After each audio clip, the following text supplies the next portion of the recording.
Salam Kerafihiman. Hari ini kita akan baca dari nomor 464. Spiritual Life.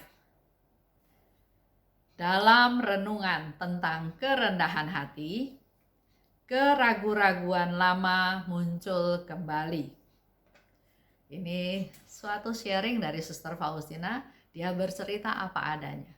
Pada waktu dia merenungkan tentang kerendahan hati, keraguan-raguan lama timbul lagi, yaitu bahwa suatu jiwa yang papa seperti jiwaku tidak akan mampu melaksanakan tugas yang telah dituntut Tuhan.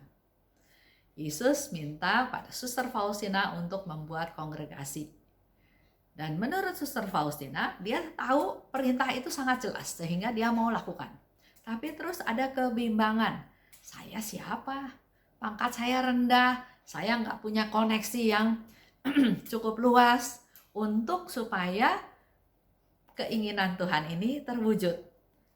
Ada keraguan-raguan. Saya papa, saya nggak mampu untuk melaksanakan tugas tersebut. Sementara aku menganalisis keraguan-raguan ini, imam yang memimpin retret menyela alur permenungannya dan berbicara mengenai satu hal persis seperti yang sedang aku ragukan. Berarti Suster Faustina bercerita ini mungkin dalam suatu retret atau dalam suatu konferensi atau suatu permenungan di ruangan tersebut. Dia sedang bimbang, ada keraguan-raguan, tiba-tiba si pembicara, si imam keluar dari jalur apa yang dia katakan. Dia mengatakan sesuatu yang buat Suster Faustina ini teguran buat saya, ini jawaban buat saya. Dikatakan seperti ini: Allah biasanya memilih jiwa yang paling lemah dan paling sederhana sebagai alat untuk karya-karyanya yang paling besar. Lihat, nyambung ya. Dia bilang, Tuhan, saya kan papa, saya kan nggak bisa apa-apa. Nggak mungkin lah Tuhan, saya bisa melaksanakan tugas ini. Ada keraguan-raguan. Tapi pada saat yang sama, Yesus memakai imam untuk berkata bahwa Allah biasanya memilih jiwa yang paling lemah dan paling sederhana sebagai alat untuk karyanya yang paling besar. Kalau menyimak sejarah gereja dan menyaksikan betapa karya-karya besar yang dilakukan oleh jiwa-jiwa yang paling tidak mampu melaksanakannya, sebab hanya dengan cara inilah karya-karya Allah dinyatakan sebagaimana adanya, yaitu sebagai karya Allah. Contoh yang paling gampang adalah kalau suami saya masak, ya, dia jago masak, masakannya enak. Nggak tahu dapat bakat dari mana, mungkin dari mamahnya, karena mamahnya juga masaknya enak. Tapi selama mamahnya masih hidup, dia nggak pernah belajar masak dari mamahnya. Tapi dia punya bakat, punya taste, punya hati pasti ya. Dia kalau masak dengan memasukkan bumbu macam-macam dan selalu mendapat pujian, selalu enak. Misalnya dibandingkan dengan saya nggak bisa masak, jelas-jelas nggak bisa masak. Bahkan Haryanto pernah bilang begini, ngapain aja sih di dapur, sudah lebih dari 30 menit, nggak ada masakan yang jadi. Ya sudah, nggak apa-apa, ditunggu. Waktu itu saya mau masak ya, sekian puluh tahun yang lalu. Setelah jadi masakannya, ternyata masakannya tidak bisa dimakan. Nah, itulah Esterina, nggak bisa masak. Tapi suatu hari, waktu itu saya di Melbourne ya, cucu saya minta dibuatkan sup buntut. Di Melbourne itu buntutnya bagus-bagus, dagingnya ya, buntut sapi itu. Jadi ya udah saya masak, karena waktu itu pas pergi ke sana Haryanto nggak pergi. Ya bumbunya saya cuma garam dan bumbu masak sedikit, nggak ada apa-apa lagi. Waktu mereka makan, cucu saya mengatakan, inilah sup buntut yang paling enak di seluruh dunia, dia bilang gitu ya. saya merasa heran karena saya nggak pakai bumbu apa-apa. Tapi disitulah buat saya jelas itu karya Tuhan. Tuhan yang bekerja, Tuhan yang mengatur segalanya. Karena saya punya hati ingin menyenangkan, ingin mengikuti apa yang cucu saya minta, saya nggak bisa masak pun saya coba masak. Ketahuan buat saya pribadi, itu karya Tuhan bukan karya saya. Saya nggak bisa masak, betul-betul nggak bisa masak. Apakah saya jadi bisa masak pada waktu itu, jadi enak sekali? Atau Tuhan yang menjamah mulut cucu-cucu saya sehingga dia merasakan masakan yang paling enak. Tapi yang pasti itu bukan karya saya. Ini contoh yang sederhana. Jadi di sini dikatakan sekali lagi,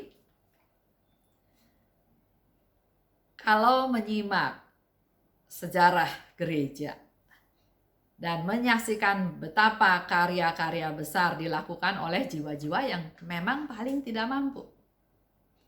Dan ini membuktikan inilah karya Allah. Kalau mengandalkan manusia, manusia nggak mampu. Manusia kan ada yang pintar ya, ada yang kurang pintar. Tapi kalau dilakukan oleh manusia yang pintar, nggak terlalu kelihatan karyanya Allah, perannya Allah. Tapi kalau dilakukan oleh yang tidak bisa tiba-tiba jadi luar biasa, pasti ada karya Allah. Ketika keraguan-raguanku hilang, imam itu kembali ke tema konferensinya tentang kerendahan hati. Nah, ternyata kan waktu itu Suster Faustina ada di dalam suatu konferensi. Ada keraguan-raguan, Tuhan menjawab keraguan-raguan Suster Faustina melalui imam tersebut, tapi setelah dia tidak ragu-ragu lagi, setelah keraguan-raguanku hilang, imamnya tiba-tiba balik ke tema konferensi. Jadi sudah tidak berhubungan lagi dengan apa yang dipikirkan oleh Suster Faustina.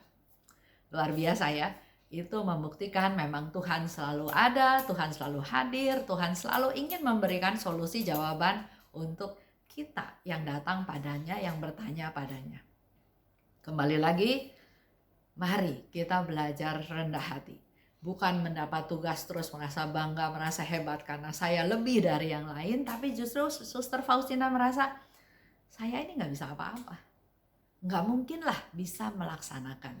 Nah, dengan ketidakberdayaan, dengan kepapaan, dengan menyadari ketidakmampuan, pada saat itulah Tuhan berkarya dan jelas itu menjadi karya Allah. Terima kasih. Salam kerahiman.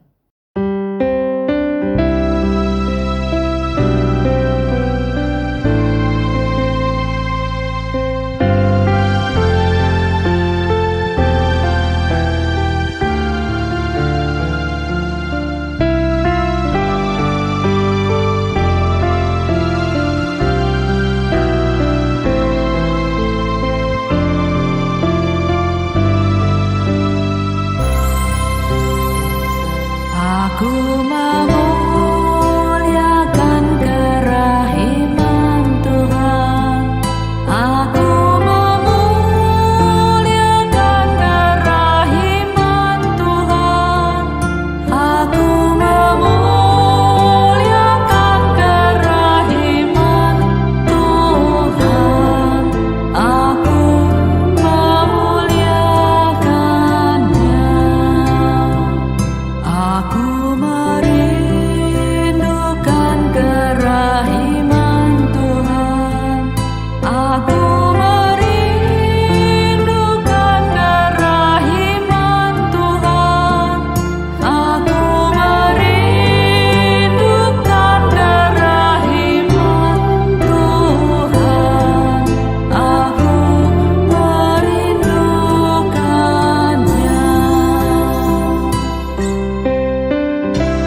Aku